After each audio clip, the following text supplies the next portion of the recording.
so keep that in mind. Yeah, hey, forget I asked. That'll definitely do. Ew. Join the Discord. It was the least fun I've ever had playing this game. A small but vibrant and extremely humble community. No, I've seen the sleeves, but I'm like, you said you're suiting up and then you put your sleeve on. Thank you for saying that. Because I'm a demon on the keys. Next thing I know, we're both dead. I immediately left the lobby. In Vietnam. What are they playing for? Are they playing to win? Stay humble. Stay humble. We are live. Welcome to the Technical Difficulties Podcast, also known as the Dropshot. My name is Casey, also known as Razinon. I am joined once again by my good friend Tanner. Tanner, say hello to everyone. What's going on, everyone? Glad to be back. Glad to be back indeed. We're going to get into that, but first there is a pressing matter. As Tanner has alluded to, if you're listening live, this only applies to you. We have a poll for what we're doing after the pod, and it closes in 36 minutes. So if you want us to play BO4 multiplayer or Modern Warfare 2019 Game of the Year Edition Warzone, go to my fucking Twitter and vote in the poll for whatever you want. And then we will be doing that. But anyways, as Tanner said, he is back. He took his first leave of absence. He took his first vacation day from the Dropshot LLC. He gave us ample notice, so he was approved for some time off. So a couple questions. First of all, how was your pseudo vacation, Tanner? It was great, dude, and had a fun couple days staying on the coast, central Northern California, and then today I woke up to a nice little paycheck from the Dropshot LLC. Little paid time off. So yeah, what was that PTO for? 11 paid time off. What was it from? Seriously. What? The 11. Oh. No. That was the time it came through. I thought it was earlier. Okay. All right. That's the time it came through. Got it. Okay. Cool. So you had fun? Had a good time?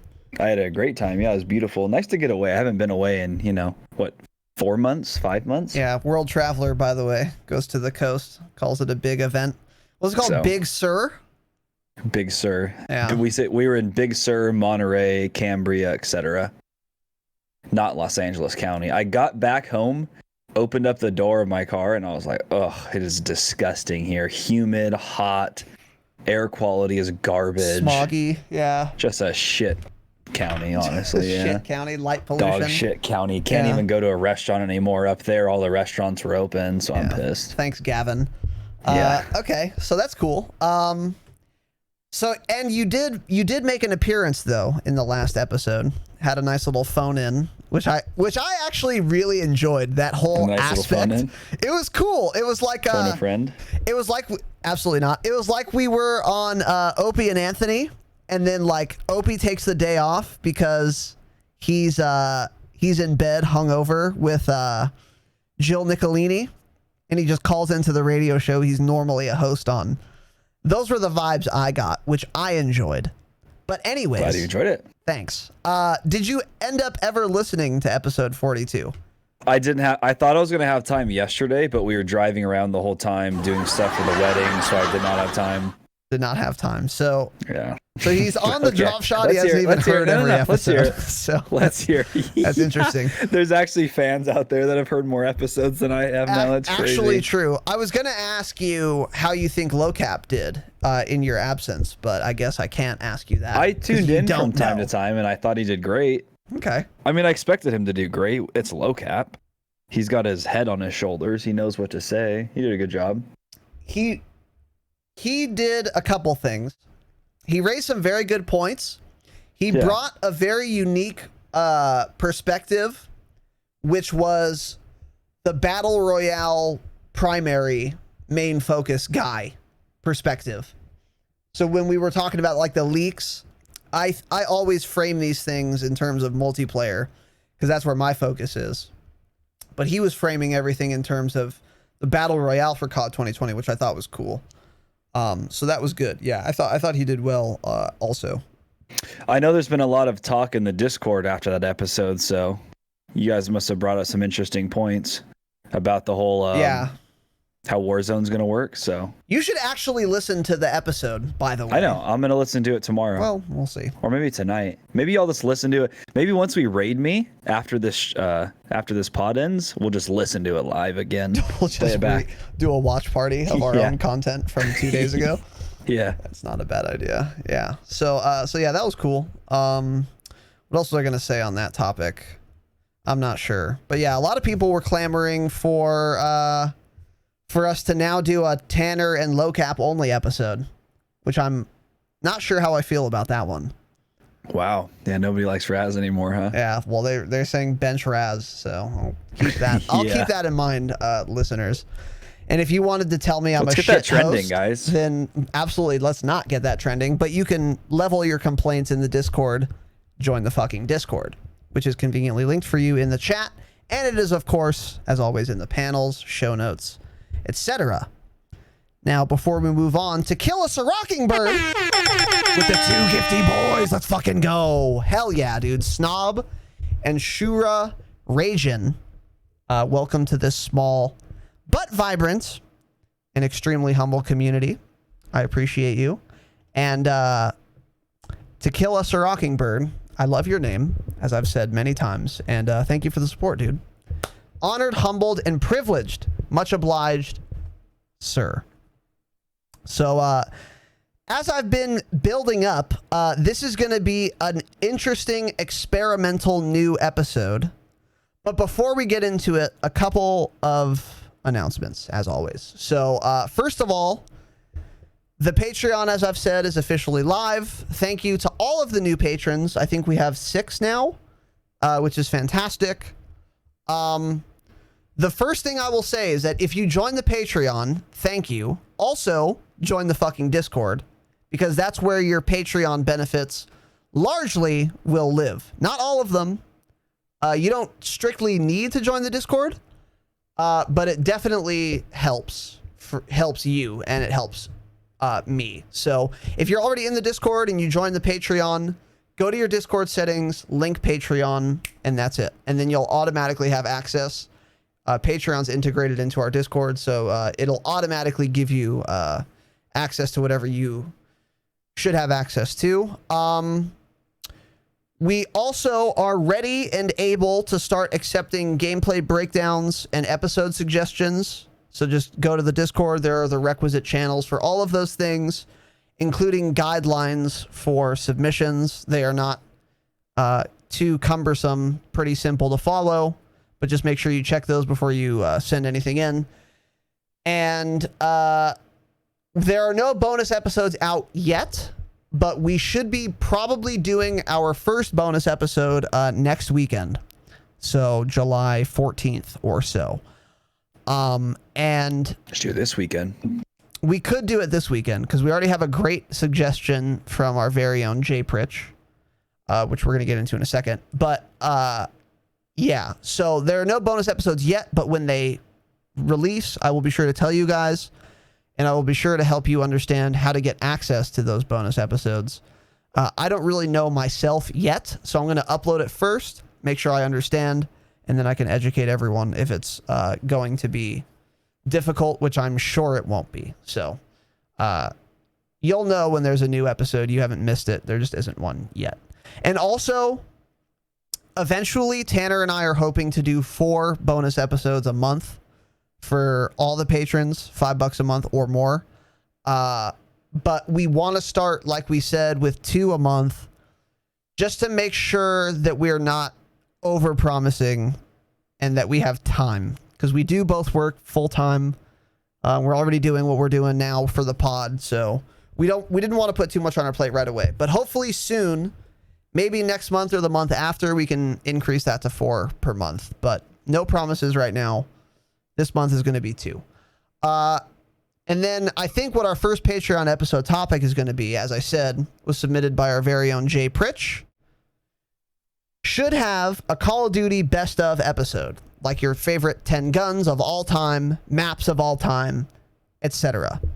I think that is a splendid Patreon episode topic idea, because I could talk about that shit for a long time, especially top 10 for like weapons and maps. That would be very fun for me. Yeah, I never it's a really actually good got your suggestion. opinion on this, Tanner. You think that would be a good idea?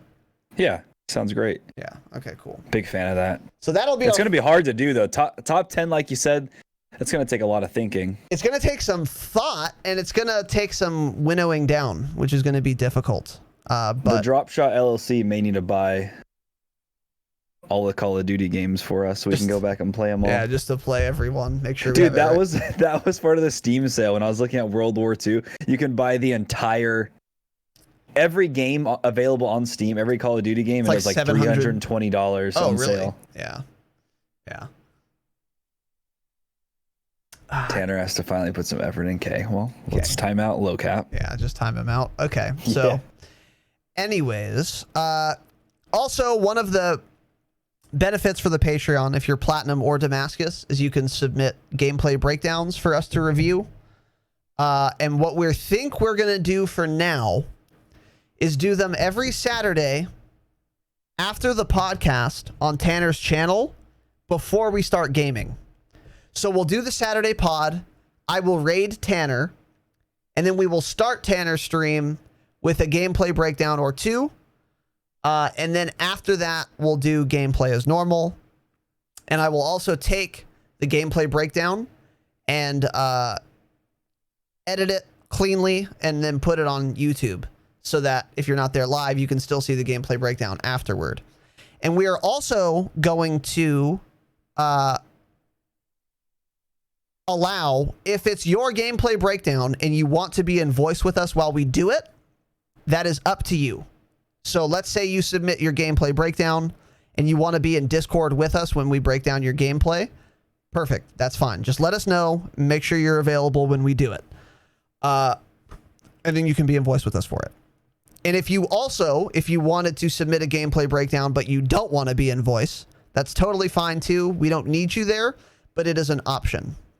Someone suggested that in the Discord, which is a very good idea. So we're going to take that on board. Because then we can ask you like, hey, why the fuck did you do that? Because that was dumb, right? Yeah. You know? We should break down some of your shit gameplay, actually. Well, we could. Maybe we need an Obsidian patron for $2,000 per month, and we can start doing some bullshit like that. So until such time, that is that. So lastly, this is kind of cryptic, but we also might be having another guest on the pod soon. I need to DM this individual and iron out some details. But this individual, if we were to get this individual on the pod, would be a very fun episode. And it would be very insightful. And it would be a different type of guest than the one guest, Young Douglas, that we had last time. A very different type of guest. But nonetheless, a very interesting guest. And you know who we're talking about. Is it the PC player? Yes. Okay. Yeah. Got it. That would be great. That'd be fun. That would be really fun, and I'm really excited. Tanner and I have talked a little bit about it, but we need to iron out some details, but I want to get that done relatively soon.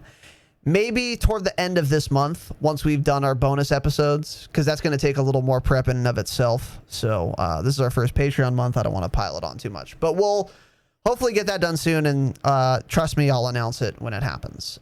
So now, our next section, as always, if you're new here, iTunes reviews. If you rate the podcast 5 stars on iTunes, you can write whatever the fuck you want, and I'll read it.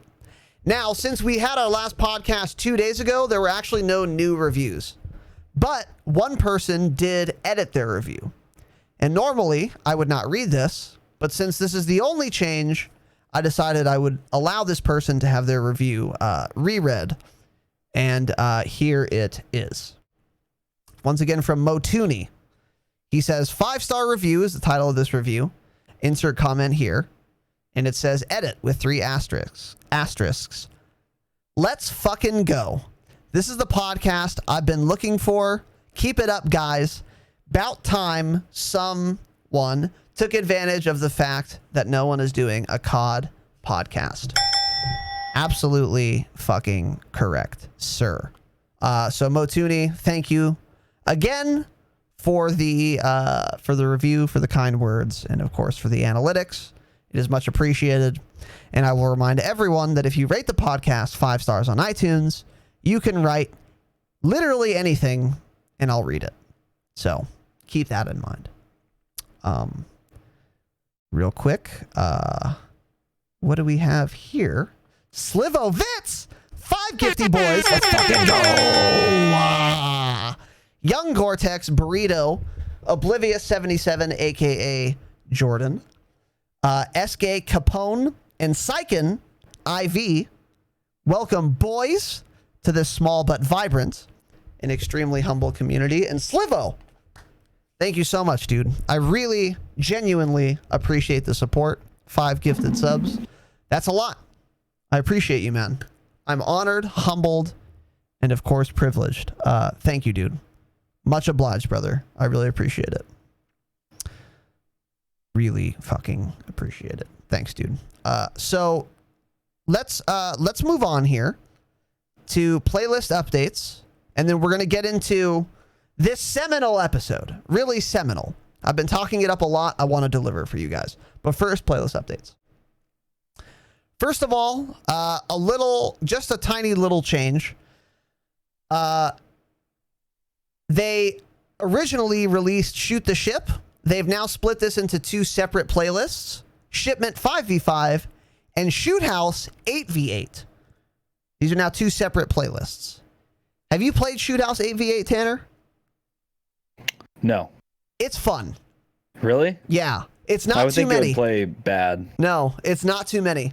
It's almost too many. It's just almost too many, but it's not. It's very fun. And I like that they split it up because some people like Shipment a lot and they just want to play that. So I think that was a good thing for them to do. And then also we have a couple little double XPs. So double XP, double weapon XP, and I think double tier progression. Yes. And then there's also Juggernaut Royale Trios, which is a new Warzone mode, which is kind of like a party mode, but for the Warzone map. I haven't played this at all. Tanner hasn't either. Tanner, do you know anything at all about this? I just know Juggernaut suits drop across the map and you go and grab them. So it's not like you spawn as a Juggernaut or anything. It's just they drop, you go fight over it with other people, you get the suit. One thing I did read that's pretty cool about the Juggernaut suit is you don't take fall damage from anything. Really? So that could have some interesting plays, maybe. I want to know if the movement is that slow, then I don't know why anyone would want to play that game mode. Imagine I wouldn't even want to be in the Juggernaut suit. Yeah. I mean, I agree. He walks so slow. I agree, yeah. I agree. I think it's fucking dumb. I'll never play it. But we're not going to play it now. Yeah, for those of you who are interested, there you go. So if you are on your favorite podcasting app and you're listening for the jingle, here it is.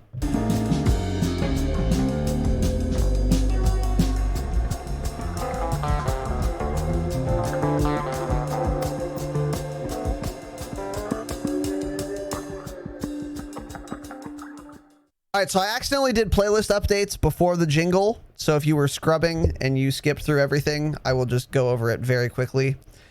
Shoot the Ship is now 2 separate playlists, Shipment 5v5 and Shoot House 8v8. And then they also added Juggernaut Trios to Battle Royale, which is kind of like a dumb party mode with Juggernaut suits. Neither Tanner nor I have played it.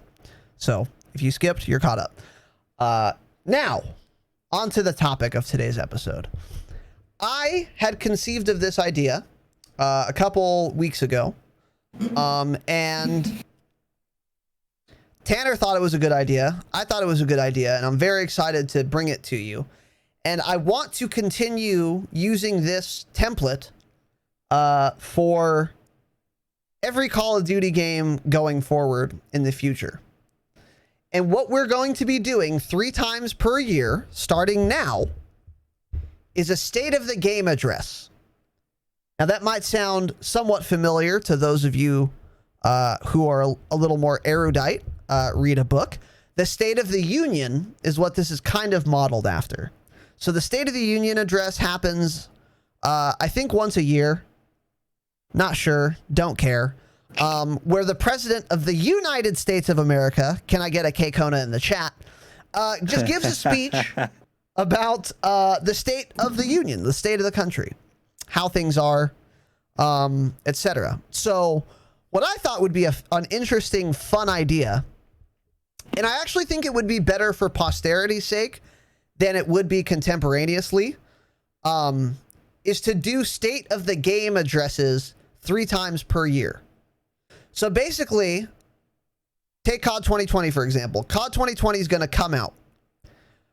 Right before it comes out, we're going to do right before COD 2020 comes out, we're going to do Modern Warfare 2019 Year in Review podcast extravaganza, which is going to be 3 separate episodes going into meticulous detail, our entire review of every facet of this shit game. And each podcast is probably going to be 3 to 4 hours long. We're going to take 3 days off work and we're going to do them in a row, and we're going to get very drunk each day. And we're just going to we're going to break down fucking everything about the game. That's going to be the biggest event in the entire year for the Dropshot of Call of Duty podcast. And then after that, 3 months later, we're going to do a state of the game address for COD 2020, which would probably be sometime in February. So it's going to be the winter 2021 state of the game address from the Dropshot of Call of Duty podcast. And then we're going to do it again in May, and then again in August, and then we'll go back to 3 months later, a year in review for COD 2020, and so on and so forth. So we're starting that today. This is going to be the only state of the game address for this game, because the next kind of assessment of the game as a whole is going to be the year in review series, as I alluded to. So this is kind of experimental. Like I said, I'm very excited about this idea. I think it's cool.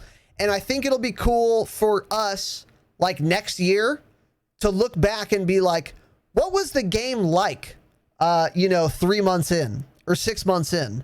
And then we could kind of listen to the podcast and be like, oh yeah, dude, I remember that. Oh, I remember that crazy bug. You know what I'm saying? Like, I think that'll be cool.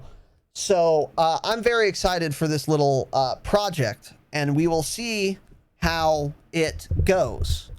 Yeah, it's like how I went back recently and was watching your Black Ops 4 year in review video, because I was thinking about that game, and I went back to watch that video to see how everything was. Then you realize things like, oh, I totally forgot about that. So it will be cool to look back and see things like that. And when you told me that on Instagram, that's what gave me this idea. Yeah. Because, yeah, exactly like you said. It's like you have this idea in your mind, but you forget, like, everything, little things.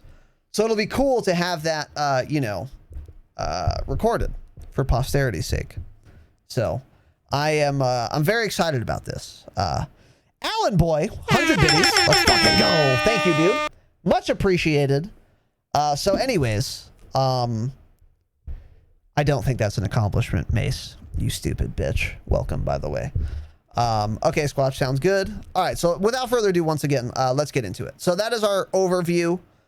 And we are going to categorize this state of the game into 4 categories. Weapons / weapon balance, maps, bugs, content flow, 5 categories, and then miscellaneous.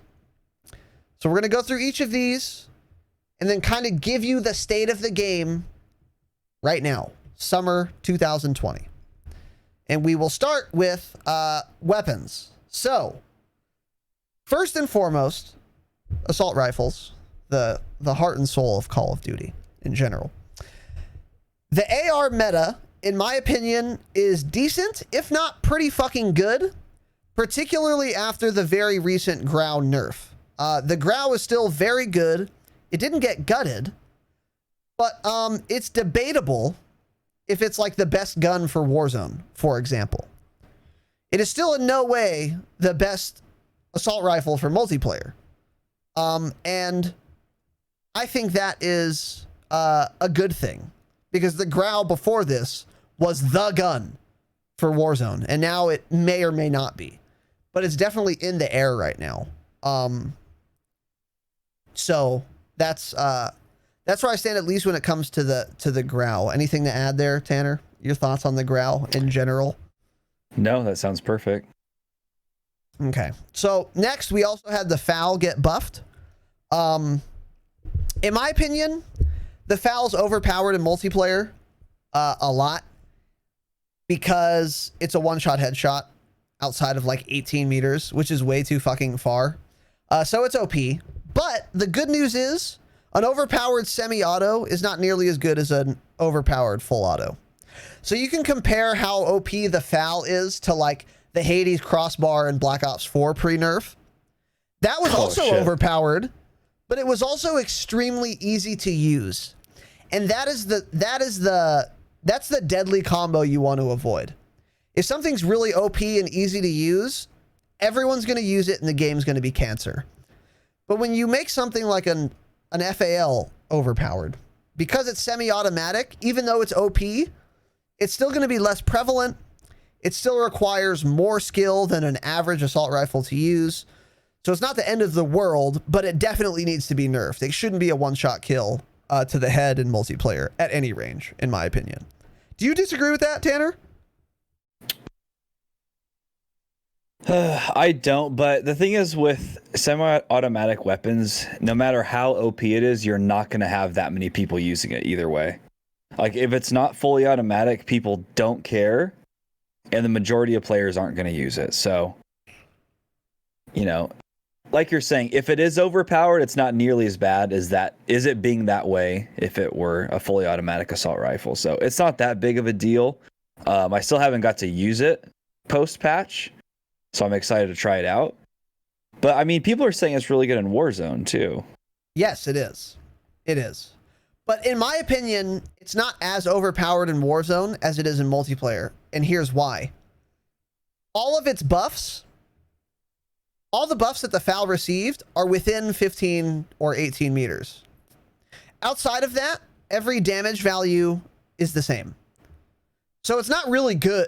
I mean, it's good outside of 15 meters, but it's not OP outside of 15 meters. It's very much balanced outside of that. So it's really good at very close range, but now we're in like MP5 territory as well. Yeah. Now, does it kill faster than an MP5 inside of 15 meters? Yes.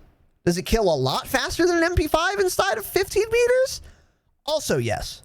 But, as you were saying, it's a lot more difficult to use than an MP5 because it's not full auto. So that kind of tempers the overpoweredness of it. But it is very fucking good. And it's fun, by the way. It's very fun to use. And it's by no means terrible outside of 15 meters. It's just not OP like it is inside of it. And then another reason that it's not going to be overpowered in Warzone is that it lacks versatility. As I was alluding to in the pre-show, it's hard to kill people at range because if they're very far away, you have to track the person while repeatedly pulling the trigger. And if you've never used a semi-auto, you might think that's trivial, but it's not. It's a lot harder to do than you think, and it's a lot harder to do than to track someone while you're merely holding down the trigger.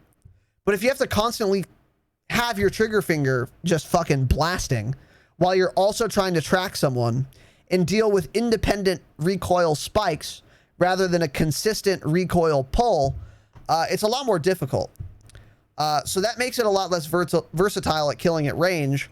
And it also can't shoot down vehicles very well. If you compare it to like a Growl with 60 bullets and there's some helicopter above you, track it easily, hold down the trigger, you're doing a ton of damage to it. With the FAL, you're not doing as much damage. Your magazine's half the size as a Growl with 60 rounds, which is what most people run. It's just not as good at doing that. So I don't know if it's just not going to be that popular in Warzone, no matter how disgusting it gets. So That's how I see the foul. Real quick, Alan Boy with the gifted sub. Let's fucking go. Go Blue Mason. Hell yeah, dude. Welcome to this small but vibrant and extremely humble community. Alan Boy 93. Thank you for the biddies and for the gifted sub, dude. I appreciate you. I'm honored, humbled, and of course privileged. Much obliged. I just find it difficult dropping an SMG, like an MP5 that I can hip fire kill somebody easily for an FAL, which can be really good if you land your shots. That's just a hard choice to make, because it's basically like if I was going to run it, then I would run probably an FAL with like an AX50. So then it's like, is it worth it? You know? It's trade-off. Yeah. So it's not overpowered in Warzone, if that's the case, like you're saying. It's just overpowered in multiplayer. That's kind of where I'm at. Yeah. Yeah. It has the potential to be insane in Warzone. But it's like, okay, but if we're talking potential, the MG34 has the potential to be overpowered in Warzone because it has the fastest time to kill of every automatic weapon in the game. So you can take someone from full armor to down faster than any other automatic weapon in Call of Duty Modern Warfare 2019 with an MG34. Let's try it. But no one's, I have my setup, but no one's going to tell me, no one's going to say the MG34 is OP in Warzone because they recognize that it lacks versatility. And I think that people need to be careful saying the FAL's overpowered in Warzone because in the same vein, it also lacks versatility. It doesn't lack it in the same way that the MG34 lacks it, but it does nonetheless, in some aspects, lack that versatility that you want. So that's kind of where I stand on that. If you hit your headshots, the FAL's a monster. Absolutely, Doug. Absolutely. You get 3 headshots and you get a down to a full armored opponent because each headshot does 100 damage inside of, again, like 18 meters or so. Lowcap says apparently the burst attachment makes it insane, as in one burst will down a full plated guy. I don't think that's true. I think it is true. It is true, but you have to hit the chest twice and the head once. Okay, yes, that's true, but the fire rate for 3 bullets is faster in semi-auto than it is in burst. And there's no burst delay you have to put up with. So if you have a good trigger finger, you can shoot 3 bullets semi-auto faster than the burst attachment can. I've used the burst attachment on the FAL. The thing is, for people who are shit at aiming, just pressing once with burst is probably easier than pressing 3 times quickly. True. Actually, true. That's a trade-off there. Actually true. I wouldn't want to run burst either. It's terrible. It's not a good play. It's fucking awful. But for certain people, it's probably easier for them to do that. Yeah, definitely easier. Yeah, you don't have to worry about your trigger finger. But yeah. So, next point here: the Kilo, the Ram, the M13, the M4, the Odin, and the Galil are all fine. They are like the average ARs. Now, this might be a controversial point, so I'm going to say them again. The Kilo, Ram, M13, M4, Odin, Galil are all average. Tanner, your thoughts? Well, interesting. The M4 is good. If you're going to put the FAL in its own category, which just got buffed. So the Odin is shit tier. That needs to be in the shit tier category. The M4, Ram, and Galil are slightly higher than the Kilo and the M13. That's the way I look at it. The M4 is still really good. It's not, you can't put the M4 in an average category with the Odin. You just can't. I'm talking Warzone and multiplayer, by the way. Just overall. If we're talking multiplayer, then if it's multiplayer, then every single kid in the Call of Duty League uses an M4. So that tells you something for that when it comes to ARs, at least. Okay. But they also have a bunch of banned weapons and attachments. So okay, well, I'll tell you one thing. But weapons. The Odin is not banned. They're just not using it because it's shit. Sure. Okay. So,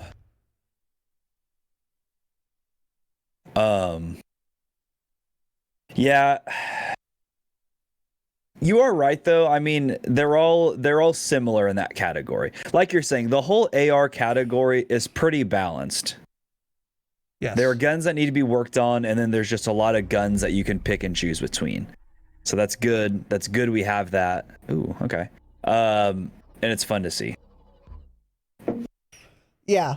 So my next note here is that the fact that we can debate which of these assault rifles is the best is a good thing.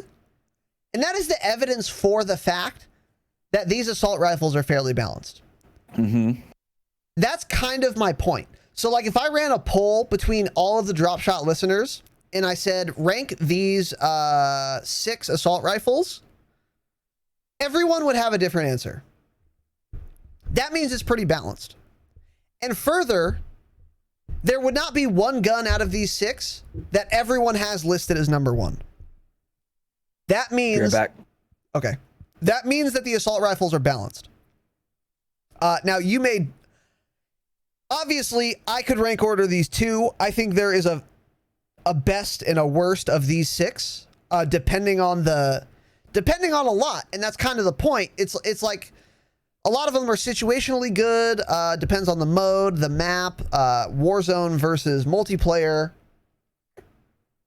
But the fact that the bulk of these can be debated means that they are fairly balanced.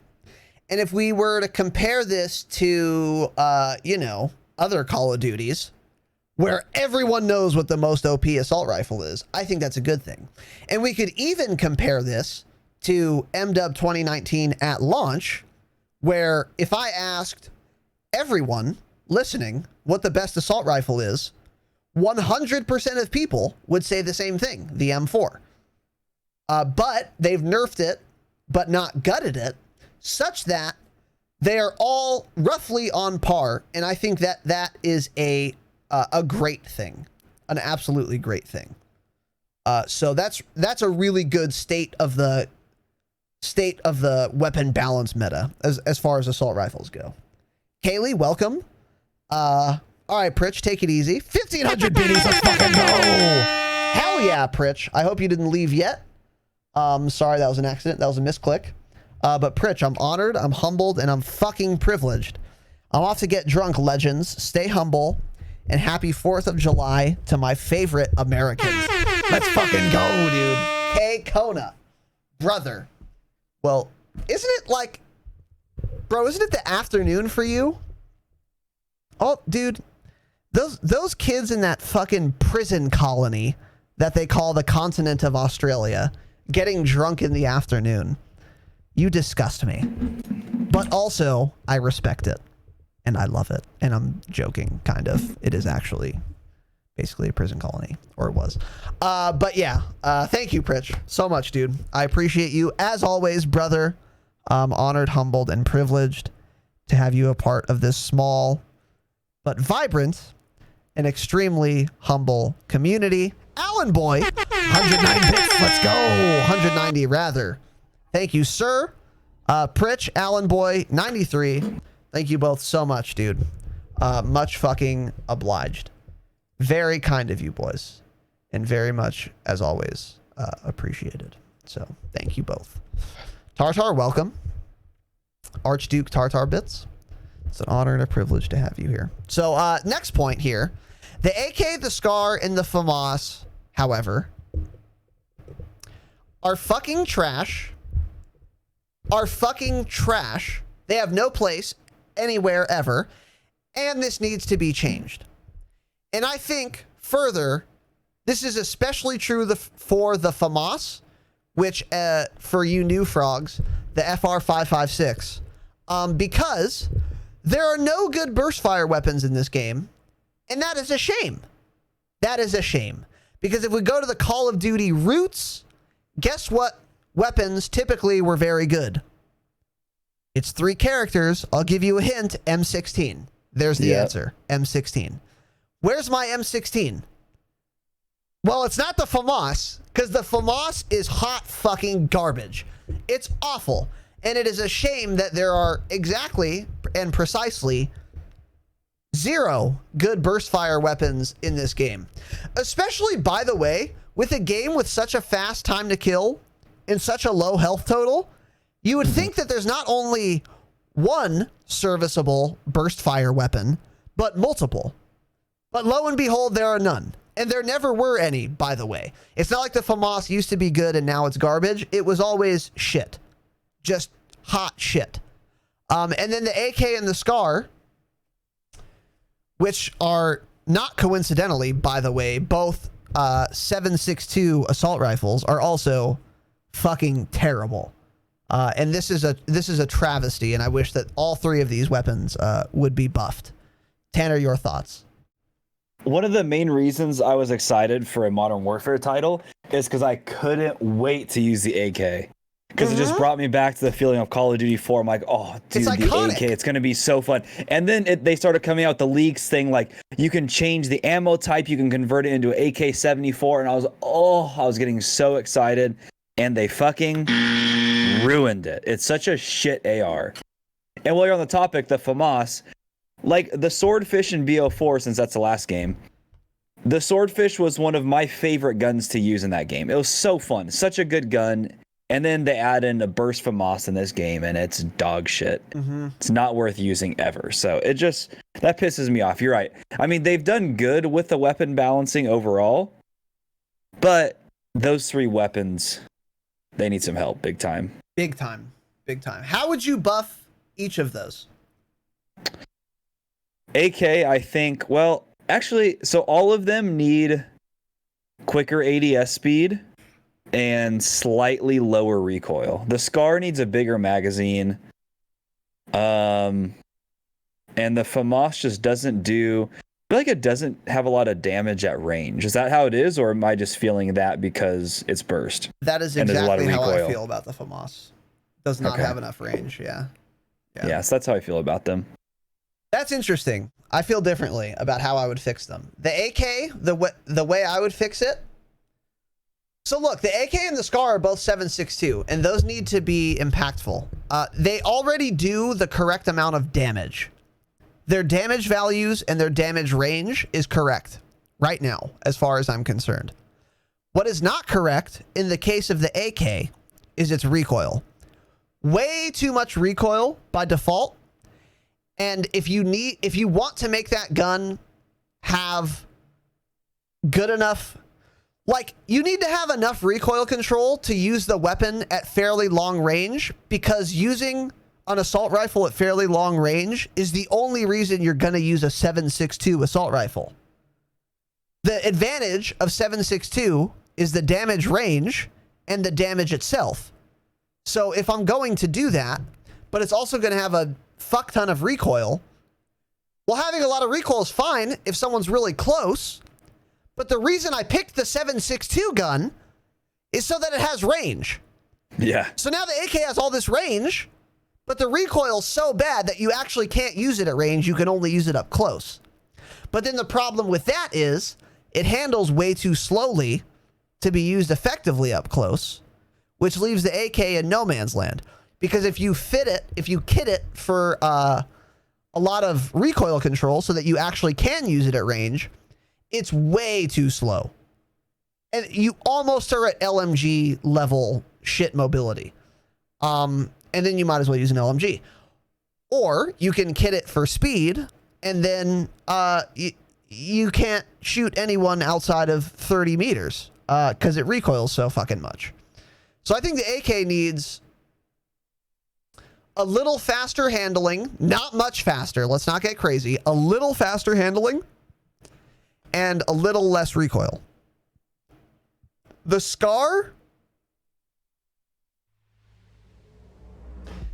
dude, I don't know how I would fix the SCAR. I have to admit it. I don't know what you would do. I don't know you do. Because if you buffed the mobility, like, the SCAR has very good recoil, very good damage range. I think the magazine size is actually fine for how much damage it does. I wouldn't change that. So the only drawback of the SCAR and what makes it shit is its mobility. But if you made its mobility much better, it would go from being terrible to OP. Because it has good recoil and because it does so much damage. So I guess I would say, tentatively, the Scar needs faster ADS speed, but don't touch the sprint out time. So it should still have slow sprint out time, but it should ADS more quickly than it does now. That is tentatively what I would say to fix the Scar. But I don't know. I'm open to suggestions on that. And then in the case of the FAMAS, it needs way more range. I think that's all it needs. Because the FAMAS does reliably one tap inside of like 15, 20 meters. That should be almost doubled. And then it would be, a usable burst fire assault rifle. That's the way I see it. Okay. So, moving on to the SMGs. Actually, real quick, let me catch up on chat here.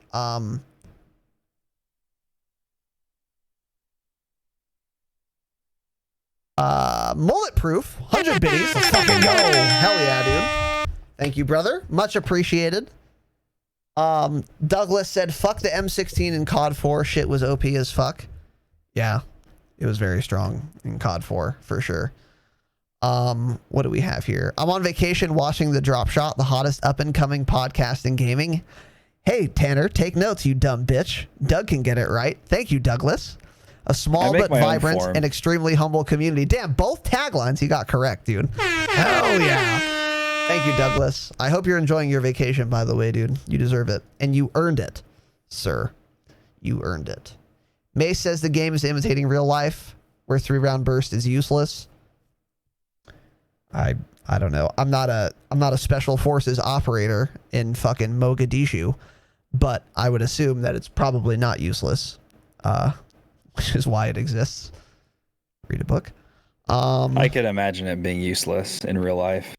I can imagine it not being useless, because why would it ever have been designed if it was useless? The military doesn't just make useless weapons. Okay. Yeah, okay. Well, maybe they do. I don't know. They're still using helicopters from Vietnam, so I wouldn't take that into consideration too much. I'll keep that in mind. Tartar said the FAMAS just has to be used in SMG ranges, and it's too clunky for that. Exactly, Tartar. That's what I always say is, like, if you want to use the FAMAS and have fun with it, you can, but you need to use it on, like, Ramaza, Shipment, Shoot House, maybe, and you can fuck kids up. And it's really fun, and you can get reliable one-taps. But besides that, yeah, it's not good. It's not good at assault rifle range, which it should be. And yes, exactly. On Shipment, FAMAS will one tap, but it's also way slower than an SMG, which you do better with. Moving on, SMG meta is pretty shit, in my opinion. And I'm curious for your thoughts on this, Tanner. But the MP5 nerf, insofar as it was a nerf, did help. So the MP5 is in fact noticeably less good after the nerf with respect to the 9mm rounds, where its damage range got nerfed. But it has not been gutted by any means, and it is still a fantastic SMG. And I think that's a good thing. Again, I've given credit to Infinity Ward time and time again that they are doing weapon balancing appropriately, and they're doing nerfs appropriately. They're not gutting anything. They're just stepping it back incrementally until it's in a good spot. And I think this was a perfect start for the MP5 and the Grau, by the way. So Tanner, my question for you, number one, have you used the MP5 post nerf? Does it feel different to you? I didn't notice a difference. I haven't played it much, but I did not notice any difference whatsoever. Interesting. Let's assume, well, we all know that it did get nerfed. Technically. Let's assume that the Vector has more damage range for its 4-shot kill. So the MP5 9mm, it used to have something like 15-meter 4-shot kill. Now it's only like 12 or 11. Okay. Let's say the Vector has a 4-shot kill range to 15 meters. So that it can 4-shot kill up to 15 instead of just up to 11. Uh-huh. Does that make the Vector ever worth using? No. Why? Runs out of ammo too quickly. Interesting. So you're still just going to go And with it the takes MP5? too long to reload. Yeah. Absolutely. Very interesting. Very interesting. I would use the MP7, the Uzi, a lot of things over the Vector. I tend to agree with you, but I need to look at the numbers. You could find this out if you wanted to look into it. I forgot to. But if the Vector has a longer 4-shot kill range now after the MP5 nerf than the MP5, that's a very good thing for the SMG meta. Because then there is a place for a Vector. Because without that, the Vector is worse than the MP5 at literally everything. So hopefully that's the case, but I don't know. The MP7 and the Uzi are the other two top tier SMGs. And when we compare those to the MP5, they both have a lot more range. And as a result, they're a lot more versatile. The MP7 has terrible damage range, but it's extremely accurate. It has no recoil, which means that even though the damage range for each bullet is bad, it is so easy to keep shooting someone at range that it actually does have range, just by virtue of the fact that it's so accurate and it has such a fast fire rate. And then in the case of the Uzi, it actually has damage range. Each bullet travels a lot and does a lot of damage. And for that reason, I find both of these to be far more versatile than the MP5, even though they both do not kill as fast in your ass territory. I agree with all that. You agree with all that? Yeah. Yes. Okay. So that is basically how I see it, though. There's the MP5, the MP7, and the Uzi. Those are good SMGs. They have different niches. But every other SMG, the Bizon, the AUG, the P90, and the Striker, they're usable. But compared to the other 3 SMGs, there's no reason to actually use them. They don't do anything better than the other 3 SMGs. Agree or disagree, Tanner? I think the P90's in a higher category. The Bison is really fun to use, so I hate that it's so bad in this game. I feel exactly the same way. That is probably my favorite SMG to use. I love it. It's so much fun. And especially with 86 rounds, you just never reload. Yeah, it's crazy. Go on. So the AUG, I am seeing people use it in competitive play currently. Apparently it's killing really quickly since 10mm was kind of with that whole fiasco. I know people started using the AUG, and I saw a few clips on Twitter posted from the pros of then getting shit on by it, like in a kill cam, and they would die so fast to it. So the pros are experimenting with that, the AUG. So that'll be interesting to see how that plays out. That is interesting. Why do you think the P90 is in a higher category than these? Because of the sprint out time? Yeah. Well, the only negative about the P90 is it runs out of ammo too fast. Well, the biggest thing is it runs out of ammo. Like, the magazine size is fine. It's just the fire rate so high that it burns through it quickly. Mm-hmm. It's still really fun to use. It's still better than the Bison, better than the Striker, better than the AUG, in my opinion. But yeah, the SMGs are kind of all over the place, like you're saying. They haven't figured those ones out yet. So, yeah. In terms of balancing. Agreed. I kind of disagree with you. I don't think the P90... They're all... So the Bison, AUG, P90, and Striker, they're all different. But if you're trying to just do as best as you can, I don't think there's a reason to ever use any of those 4 over an MP7, Uzi, or MP5. And Tartar Bits in the chat, whom I respect very much, and who is far better than I am at this shit game, says the AUG 556 is pretty underrated in my opinion. That may be true, but the way I see the AUG, particularly with the 556 ammo, is like, Yeah, the 5.56 is really good on the AUG, and it actually makes the AUG quite good. But at that point, why wouldn't I just use an assault rifle? That is going to be way better than the AUG 5.56. Yeah. Like, I've used an AUG 5.56, and it does have a lot of damage range, a lot of DPS, because the fire rate's pretty fucking good. But it's not better than an assault rifle. I mean, an AUG 5.56 is just not better than an M4. But it accomplishes basically the same goal as an M4, but it does a worse job at it. So at that point, why not just use an M4? Because once you do a 5.56 AUG setup, it's going to handle a lot more slowly. It's going to scarcely, if at all, feel like an SMG. So then at that point, I'm just going to use an AR anyway. So, like, I agree that the AUG 5.56 is quite good, but what it does is it just makes it another of the 6 average assault rifles, at which point I have to ask, why not just use an AR? Yeah. That's the way I see the AUG 5.56. It doesn't actually give you anything that is distinct from a regular ass assault rifle, which I wouldn't have to take an extra attachment to convert to an assault rifle, by the way. That's the way I see it. I could be wrong. I haven't experimented much with the AUG, but that's where I'm at right now. So next point here, shotguns. These are actually fairly well balanced.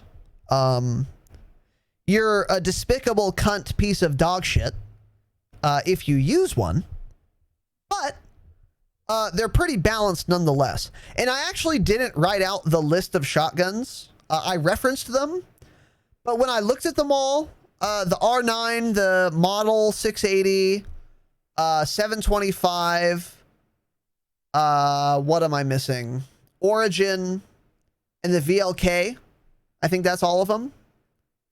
They're all good shotguns, and they all do different shit, but they're all very balanced. And I think it's very difficult to say that there is a best shotgun.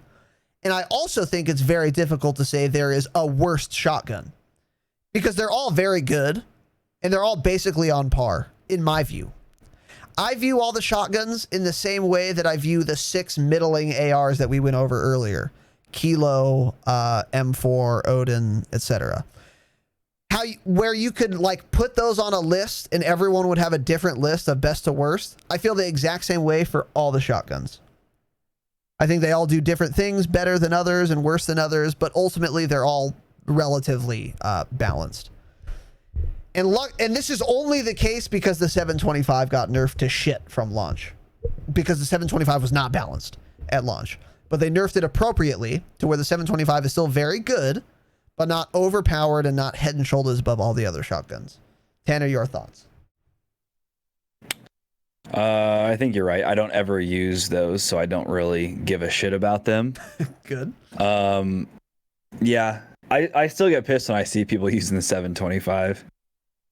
If I still see the M4 725 combo in fucking July, I'm just done. I leave that lobby immediately. Yeah. Luckily, it's not as good anymore, but yeah, agreed. Dude, it was overpowered for a long time, actually. It took them a while to fix that. A little too long. Little too long. Yeah, which was not great. So Tartar says, except the VLK, the thing is actually doo-doo. That was true before they buffed it, Tar. I don't know if you knew this, but they buffed the VLK 2-3 weeks ago, and they made it actually very competitive. It's pretty good now. The VLK. And then Tar on the AUG point, he says, because it's more fun. Razinon mind. Fair. That's fair, Tar. Look, I use dumb weapons all the time to have fun in this shit game, so I understand that. What's up, Czar? We're doing the State of the Game address summer 2020. Brother, you're just in time. Mr. Salmonella with the gifty boy. Let's fucking go to Pitch Dark, also known as Words from Star Wars The Old Republic. Shout out to Words, a savage marauder. welcome back to this small but vibrant and extremely humble community. And Salmonella, also known as Mr. Jake, thank you so much, dude. I'm honored, I am humbled, and I am, of course, privileged, sir. Thank you very much for your support. Very kind of you. Very kind of you. So let's move on here. Oh, Razinon, hell yeah, 100 biddies. Thanks for the awesome content. I enjoy catching up on the pod during my 45-minute drive to my shit job. Well, we've all got shit jobs here, but I appreciate the support, man. Thank you, Razinon. Much obliged, brother. Much obliged. And I'm glad you're enjoying the content. What's up, Nick? What's up, Pastor Nick? How's it going, dude? Any pastors in the chat? Any pastors in the chat? Any men of God in the chat? All right, so moving on here. The LMG meta, I am curious for Tanner's opinion on this as well. The LMG meta, in my view, is shit. Pretty trash. And here's why. The PKM and the Bruin are miles better than everything else.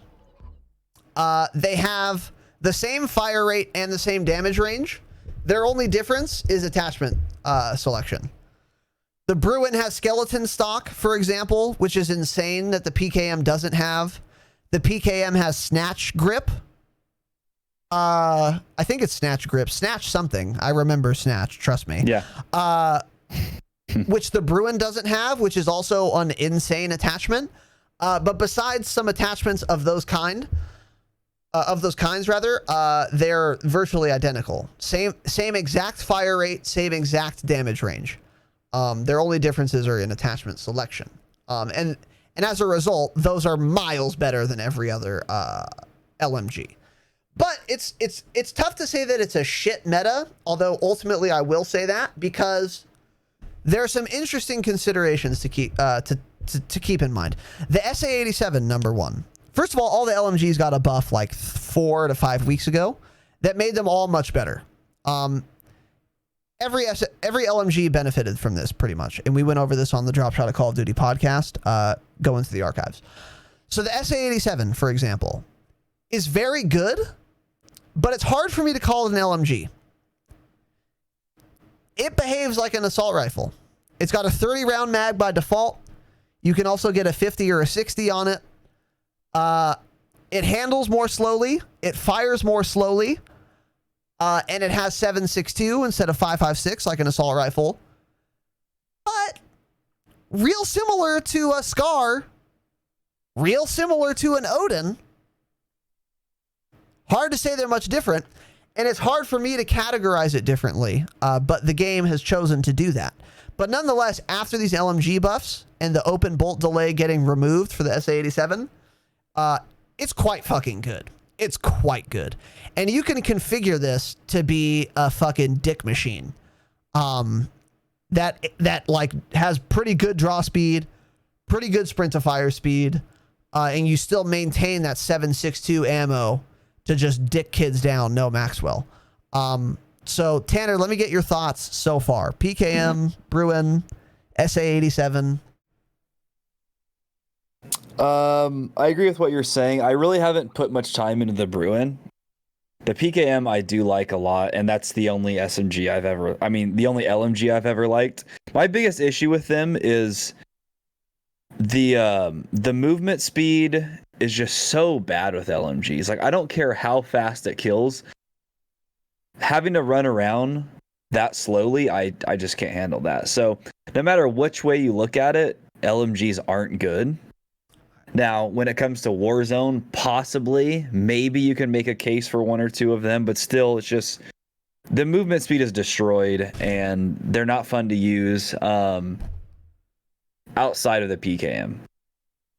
The SA-87, it's still not going to be good because, like you were saying to Tar about the AUG 5.56, it's like, okay, you could set the SA-87 up that way, but it's still worse than all the ARs. So what's the point? Yeah, it's a perfectly serviceable point. I agree with you. I think all the conversion kits, it's not, I wouldn't go that far. All the conversion kits are a bait because, like, oh, I can make my Holger an assault rifle. It's like, okay, cool. How many attachment slots did you spend to make your Holger an assault rifle, bro? fucking 3. Okay. Yeah. Here's what else you could do. Pick an assault rifle, and you spend 0 attachments making an assault rifle, and now you have 5 attachment slots as opposed to 2. So I see your point about the SA-87. That is fair. I don't, yeah, so that's fair. I'll be back. And then also like the MG34, and I was saying this in the pre-show as well, has the fastest time to kill of any full auto weapon in this game, but it is incredibly immobile, super slow movement speed, super slow sprint to fire, super slow ADS speed, and the reload time I think is the slowest in the entire game. It's very, very fucking slow reload, which makes it almost unusable. But if you're ADS'd already and you've got fucking bullets in the belt, you're gonna kill people faster than anything else that's full auto in this shit game. And it shows. When I was getting Damascus, dude, 10s, Dom, Euphrates Bridge, my MG34, mounting up on that bridge like a fucking doctor, just dicking kids down, dude. No Maxwell. So gross. It killed so fast. It was unconscionable, unfair, disgusting, fantastic, really. But it's not worth the terrible mobility and reload speed, ultimately, in my view. So that's why this kind of muddies the LMG waters a little bit, because the MG34 is actually really good in the right circumstances. And then the M91 and the Holger are unequivocally awful. There's nothing good about either of them ever. Under any circumstances, they're shit. They're complete dog shit. You should never use either of them under any circumstances ever. Neither of them do literally anything as well or better than any other gun in this game. So they can be dismissed out of hand. They're trash.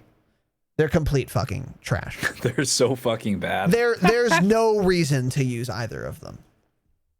Your thoughts on the MG34, the M91, and the Holger, Tanner, while I go get an alcoholic beverage from my miniature refrigerator. They're all shit. So, the MG34. Well, okay, here's the thing. Didn't we all like the Holger when it came out? Because I'm pretty sure you really enjoyed it. I put a little bit of time into it. I didn't think it was the worst thing at first, but if you're going with an LMG, the PKM is going to be better than everything. But I thought you really liked the Holger. It's not, I don't remember, to be honest. It's not that it's bad. It's just that it's not good. There's no reason to use it. Just like the AUG. It's like, yeah, the Holger's all right, but it's not better than anything else. You know, like it's fine, but it's not great. You know, it doesn't do anything particularly well. Yeah. That's basically where I'm at. And then the M91 is unequivocally shit as well. It doesn't even have versatility. It has nothing. It's awful. Let me catch up on chat here. Zerosio Coon 1,000 biddies, dude. You fucking love to see it. Czar, thank you so much, dude. I'm honored, humbled, and of course, privileged for the continued support. Mullet-proof bunk, 100 more biddies. Hell fucking yeah, dude. Thank you so much, boys. Czar, I very much appreciate your continued support as always. And mullet-proof as well. Been very, very generous this evening. And it is appreciated, boys. Thank you. Thank you very much. Jobless, the Ram 7 is fucking deadly. Yeah, it's really good. Snatch something Razinon will never get. K. Rude, but K. Tanner, kill yourself in game. That unlock grind for the Bruin is cancer. The worst part of the Bruin is unlocking it 100%. But it does fucking slap kids around for sure. Yeah. What's up, Go Blue Mason? Yeah, the Bruin is insane. Agreed. 1,000%. I think it's the best LMG in the game. I think it's better than the PKM because it has less recoil by default, so you don't need to put as many recoil attachments on it. What else do we have here? Ad Bruin, what's up, dude? Welcome. Welcome. I noticed that, Czar. I noticed that. We're gonna get there, brother, and I do appreciate that very much, dude. Very much. Viking, welcome. The Dropshot Patriarch, honorable Damascus patron, Vaping Viking. God damn, it's nice to see Tanner back in his humble seat. True. Back in this shit seat, yeah. Any truers in the chat? That's for you, Mr. Salmonella, you stupid boomer bitch. So let's move on here.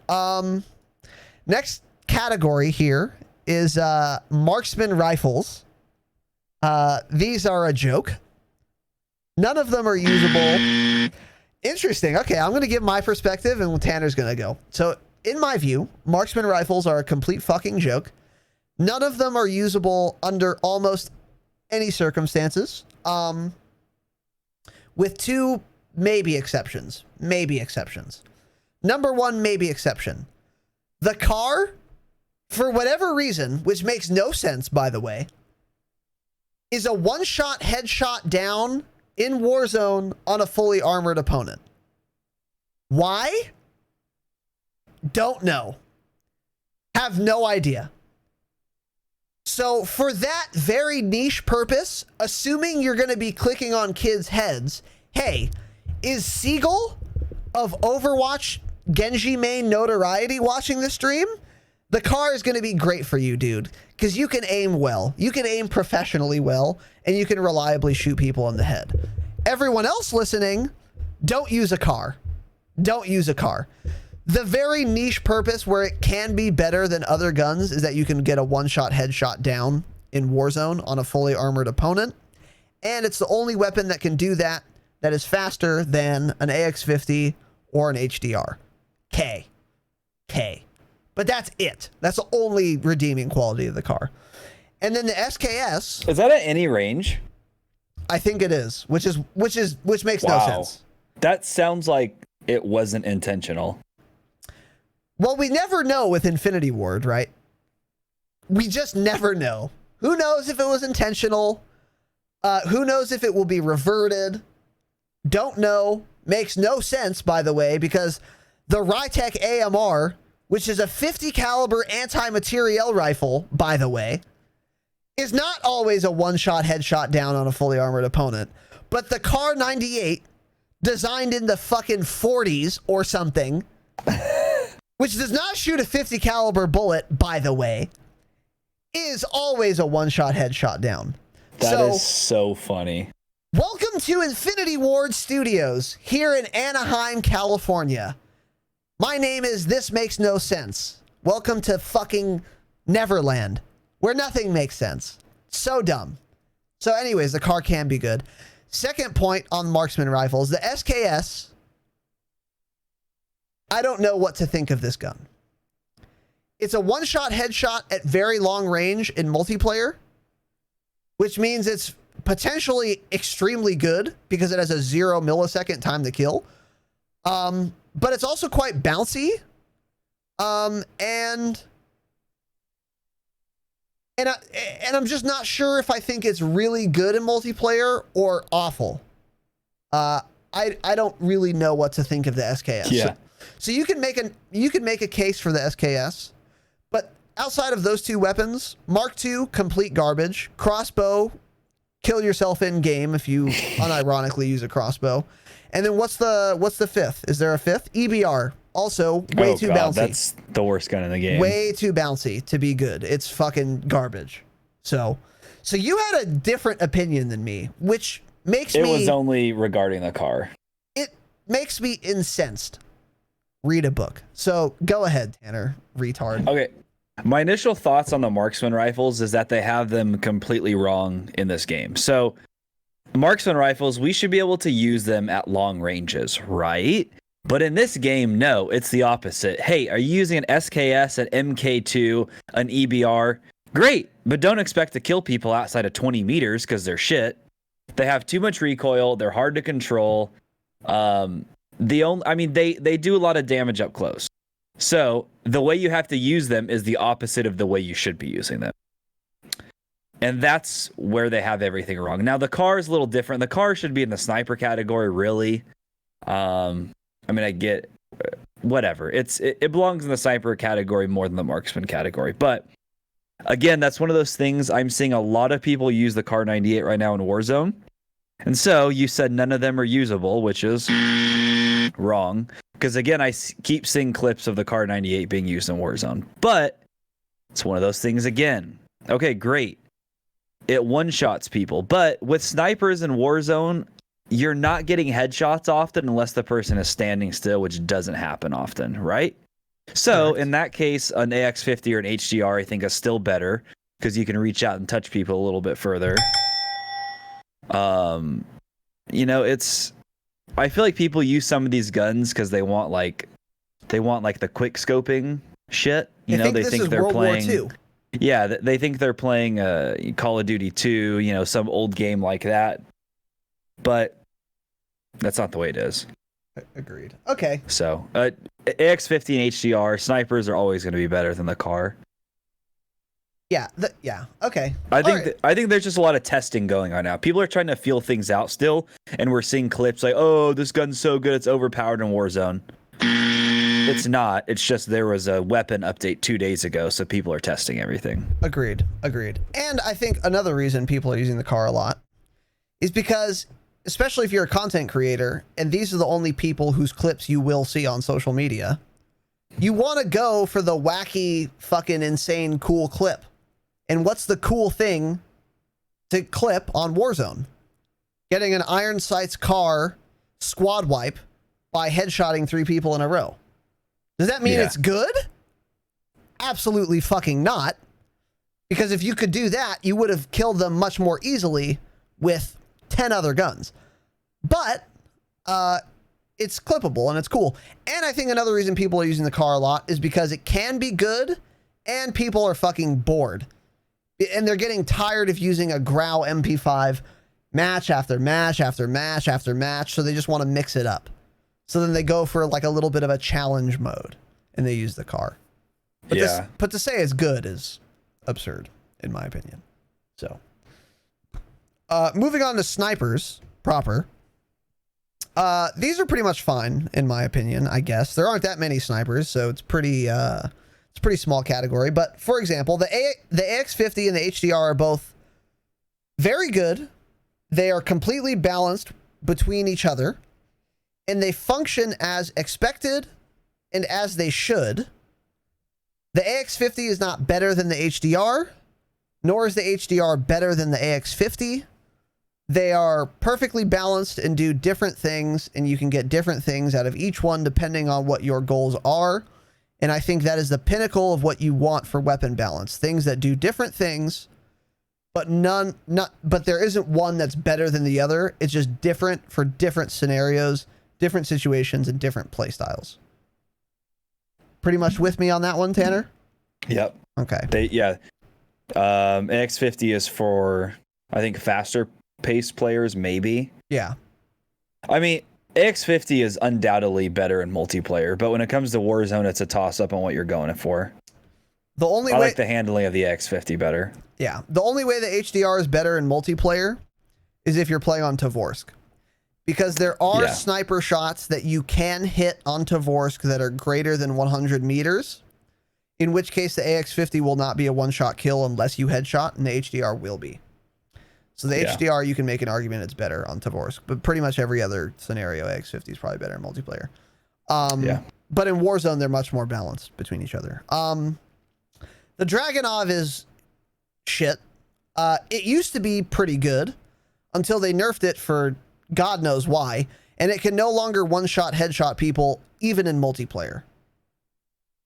So now now there's no reason to ever use a Dragunov, which is insanely dumb. And then this brings us to the Rytec AMR, which is the new sniper rifle. Locap and I forgot to talk about this on the last pod, but shit co-host. Well, yeah, he didn't bring it up to me, so blame Locap. Tweet at Lokipo telling me shit. And you haven't used this at all, Tanner? Am I correct? No. Okay. No, and I'm not going to use it ever, so. We'll keep that in mind. Don't care. So I've used it. I have it max level. It is semi-automatic, and it is 50 cal. And in multiplayer, 98% of the time, it's a one-shot kill. So it has less range than the AX50 and the HDR, but not much less than the AX50. is the impression I'm getting. And the advantage it has over the X50, of course, is that it's semi-auto. It's not bolt action. So the refire rate is higher, a lot higher. And again, this is a great way to balance a sniper rifle. So it's just not good at extreme distances. It's not going to be the sniper to use on Tovorsk, but in every other multiplayer scenario, it's very good. And again, it's not overpowered because it lacks that distance. But weirdly, it's terrible in Warzone because it is not reliably a one-shot headshot, which I alluded to when we were talking about the car. Don't know why, but it isn't. So don't use it in Warzone. Is the thrust of that argument. And then there are also explosive and thermite rounds. These strike me as largely completely useless. So those are my thoughts on snipers in general and on the Rytech AMR. Very fun and very good in multiplayer though. If you're sniping on pretty much any map except for Tovorsk, I think Rytech is actually the best sniper. Unless you're trying to be a quickscope kitty, because it doesn't have many attachments to increase your ADS speed. So, what does it do to vehicles? Does it do anything special? Well, if you put on explosive or thermite rounds, it'll explode or attach thermite to them. So does that actually do a lot of damage, or is it okay? Yes, it does. It does a lot of damage. It does. Okay. And the selling point is they travel fast enough to evade trophy systems. So in theory, in Warzone, some kid has a trophy on his rover. You have thermite rounds. You can blow it up even though it has a trophy on it in Warzone and get a bunch of kills. Is that worth a fucking weapon slot? Absolutely fucking not. But that's it takes 5 shots to destroy a helicopter? Ooh. Which is... And I don't know if Locap's talking about thermite or explosive rounds. I don't know if he tested both. I suspect thermite rounds would actually kill vehicles faster, or with fewer shots, excuse me, than explosive rounds. But I don't know. Dude, what if we had a whole squad using those? Helicopter would be dead in under 2 seconds. They wouldn't even know what happened. True. We would also all be using our Rytech as our secondary. Which is not great. So, anyways. Any other thoughts on snipers, Tanner? No. Okay. So next up we have secondaries. Not much to talk about here, in my view. In general, they do not play a very large role in multiplayer or Warzone. This was not always true, but Akimbo Snake Shot got nerfed, and Akimbo Renetti's got nerfed, which was great. They were gutted, in fact, and this is good. Fuck them, because they were way too good to be secondaries. So now, after these nerfs, the pistols are basically literally perfectly balanced. Especially because there's an Akimbo perk now, which actually, perhaps counterintuitively, helps balance all of the pistols. Because some pistols are really good using Akimbo, some are terrible, depends on the attachments. But they all every single pistol, in my view, has its place. And I think they're all pretty much perfectly balanced, as it were. None of the pistols are like unusable, and they all have a different little niche they fill. And then when we get to launchers, which are also secondaries, interestingly, I'm not seeing that many RPGs in Warzone lately. No. Which is obviously a good thing, and I'm not sure why that's the case. Perhaps the dumb nerf Infinity Ward did to RPGs was not as dumb as we thought. Because we're seeing a lot fewer RPGs now, which is fantastic. Any theories on that, Tanner? I think people maybe just... I don't know, dude. I think people just stopped using them for other reasons. They wanted to do the AR SMG meta. I think that's more what changed it. I think running the MP5 and Grau is what changed it. I don't think the RPG is necessarily that much worse. I think it's just more people started running that combo and started straying away from the RPG. People stopped getting killed by it as much, so then other players stopped using it as much because they weren't seeing it, you know? A lot of it was just people were using it out of rage. They were getting shit on by it, so then they would start using it. Yeah. And honestly, if you have an RPG, it's not going to help you in the final circle. So it'll help you get to the final circle, won't help you win, though. Because I can't think of, like, almost a single final circle where I'd rather have an RPG than, like, a good secondary. Yeah, Like there's like less RPGs in Warzone because people figured out how to put trophy systems on vehicles. Yeah. That too. It's a big reason. Real quick, Jake down. 3 months. The Submarino. Yo. What's up, Mr. Jake down? It's an honor and a privilege to have you back here, sir. Thank you very much. It is much appreciated. Of course. Claro que sí. Welcome back, dude. 3 months, dude. You'll love to see it. Thank you, Jake. Thank you very much.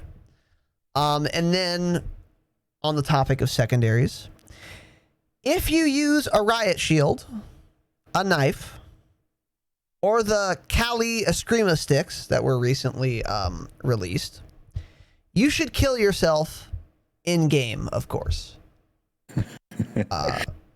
Any thoughts on that, Tanner? You should absolutely kill yourself in game. Yeah.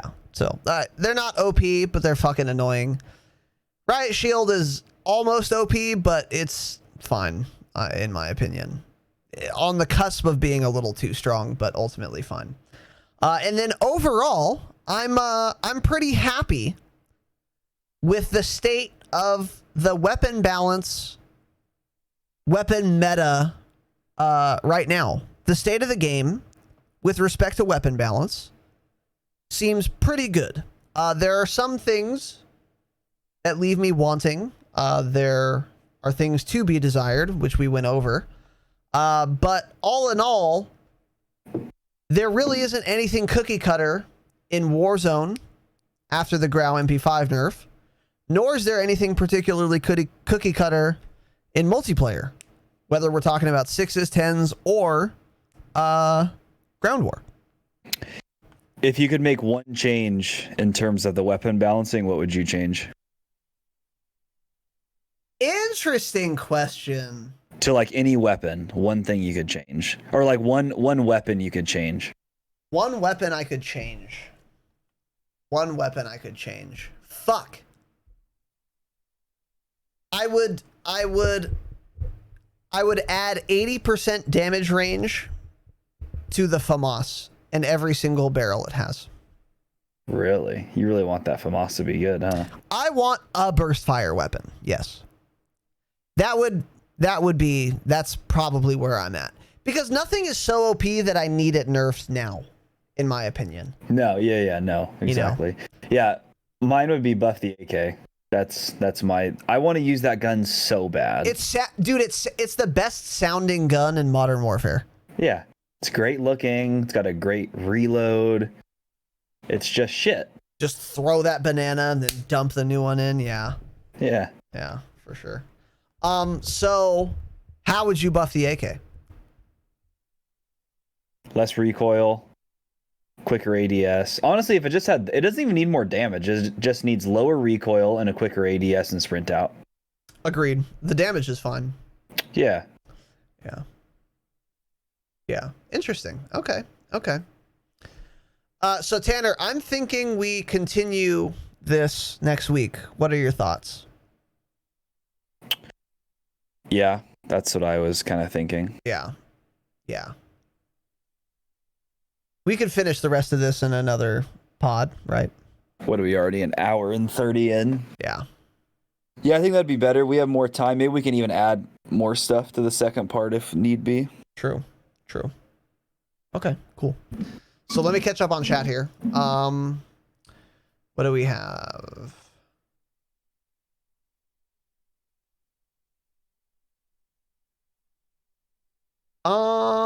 If you're running around with a riot shield on your back like you're about to storm a castle, you should get stabbed by a homeless person with a rusty screwdriver in game. Agreed, Snob. Agreed. What's good, Razinon? Digging the pod. Hell yeah, Jay Titch. What's up, dude? I'd love to hear it. Thanks, man. Honored, humbled, and of course privileged, dude. Glad you could find us here live. Wait. So are we done after this? I'm just gonna go through our final section and then we're gonna game. Okay. What are our poll results, by the way? MW. MW, okay. Yeah, we'll play BO4 another time. Yeah, for sure. You should also get a movement speed penalty for having a riot shield on your back. That's a good way to balance a riot shield. If your back is bulletproof multiplayer, there needs to be a drawback. Yeah. Yeah. Agreed, Snob. I agree with that 100%. Agreed. J-Titch gets the gifty boy from Mr. Zorosio Kuhn. Dude, Khan. Zorosio Khan, sorry. I don't know why I read that as Kuhn. XR Kuhn is why. Swotor. Such a nerd. But J-Titch, welcome to the small but vibrant and extremely humble community. And Czar, as always, dude, thank you so much for your continued support. Tanner, get the fuck off Grid Fam and launch your stream now. Okay. But yeah, Czar, thank you so much, dude. Appreciate the support, brother. If you had the key to change one thing and only one thing in Warzone, what would it be and why? In Warzone. Sure. Change the map. Make a new map. And if you say that's not allowed, then I would say pick 80% of the buildings at random and delete them. That's what I would say. Just a random 8 out of 10 buildings on the Warzone map. Remove them from the game. That would be my one and only change to Warzone. That's what's wrong with Warzone, is the map. The map is shit. And there are way too many buildings. And if the circle ends in downtown, good luck, fucking retard, bitch, idiot, kid. There's nothing fun or exciting about this.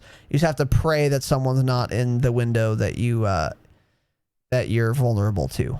So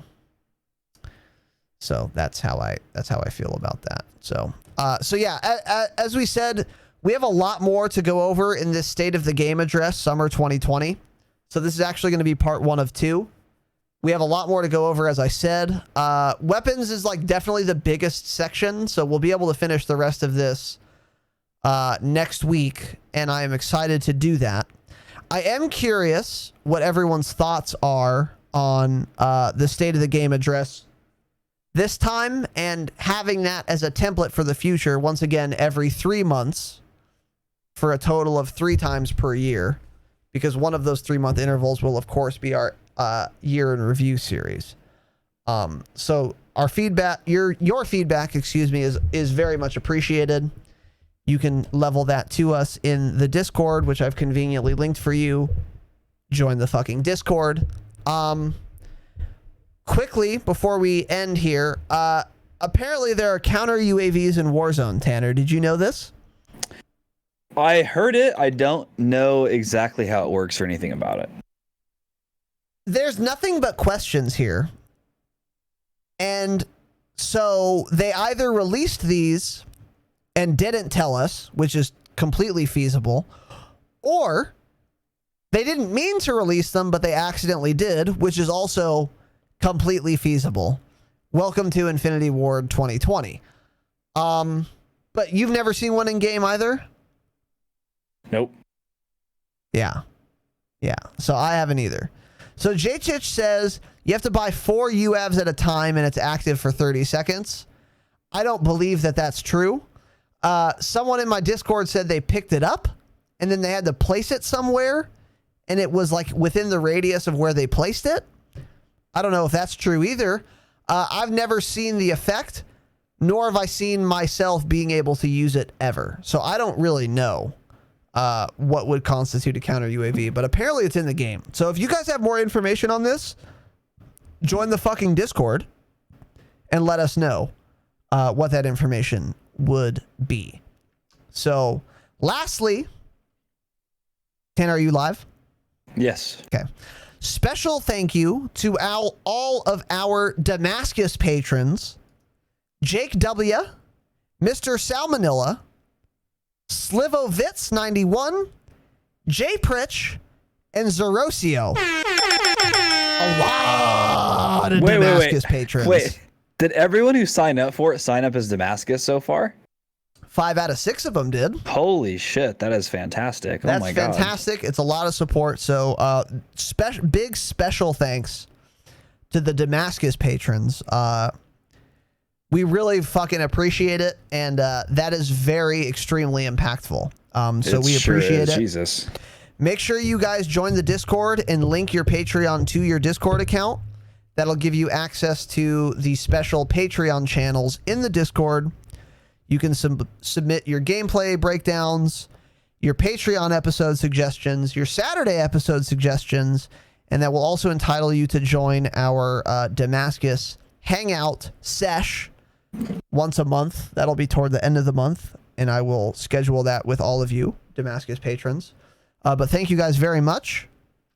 And like I said, hopefully this weekend or next weekend, we will have our first of 2 bonus episodes for you this month. So next Saturday, we will be continuing our State of the Game address. I hope you guys enjoyed this episode. Join the fucking Discord if you want bonus episodes and more. Patreon.com/thedropshot, one word. Have an excellent evening. We're going to go game the fuck out on Tanner's channel. The poll results are in. We're playing Modern Warfare 2019 Warzone. Have an excellent evening. And as always, remember, stay humble. Stay humble.